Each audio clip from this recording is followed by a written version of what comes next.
नमस्कार, मेरा नाम हरदमन सेठ है। मैं निप्पॉन इंडिया म्यूचुअल फंड में ईटीएफ सेल्स हेड के हैसियत से काम कर रहा हूं।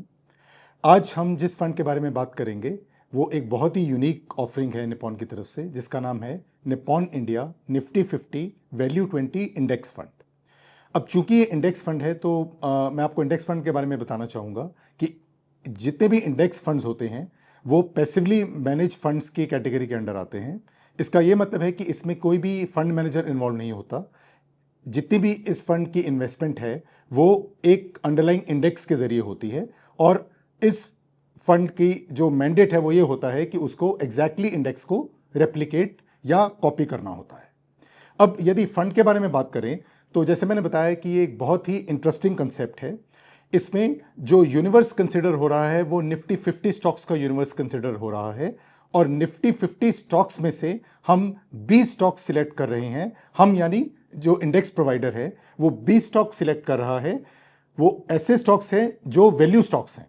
अब वैल्यू स्टॉक मार्केट में बहुत डिफरेंट तरीके से डिफाइन हो सकती है। मोटा मोटे तौर पे अगर हम वैल्यू की बात करें तो ऐसे स्टॉक्स जो कि आज की डेट में अंडर प्राइस्ड हैं या अनडिस्कवर्ड हैं तो उस चीज को हम वैल्यू का नाम देते हैं।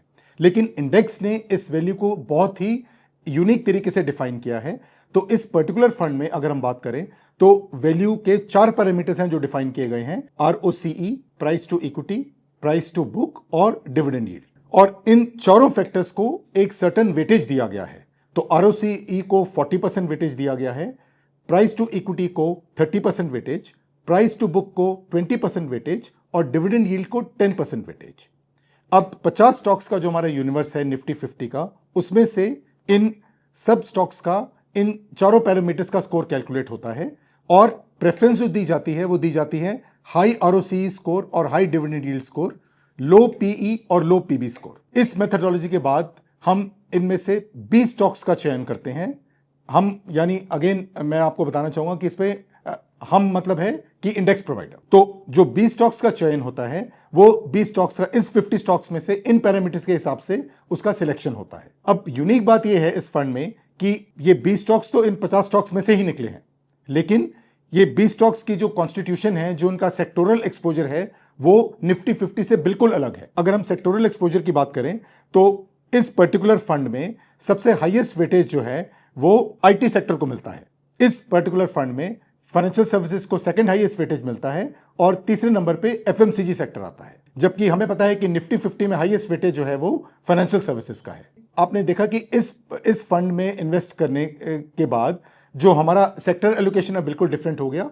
हमने वैल्यू स्टॉक्स आइडेंटिफाई किए इस 50 स्टॉक्स में से और उन वैल्यू स्टॉक्स में इन्वेस्ट करके हमने रिटर्न जो है वो बनता है। अब इसमें जो रिटर्न है उसका भी प्रोफाइल बहुत बढ़िया है। इस पर्टिकुलर फंड ने over a period of time, आप 1 साल का टाइम ले लीजिए, 3 साल का टाइम, 5 साल का या 10 साल का, हर टाइम पीरियड में अपने पेरेंट यानी निफ्टी 50 को रिटर्न्स में आउट परफॉर्म ही किया है। हम ये आपसे गुजारिश करेंगे कि इस फंड को आप इवेल्युएट करके देख सकते हैं अपने रिस्क पैरामीटर्स के हिसाब से, और आप चाहें तो इसमें धन ऐप के थ्रू इन्वेस्ट कर सकते हैं या आप हमारे वेबसाइट या हमारी ऐप के थ्रू भी इसमें निवेश कर सकते हैं।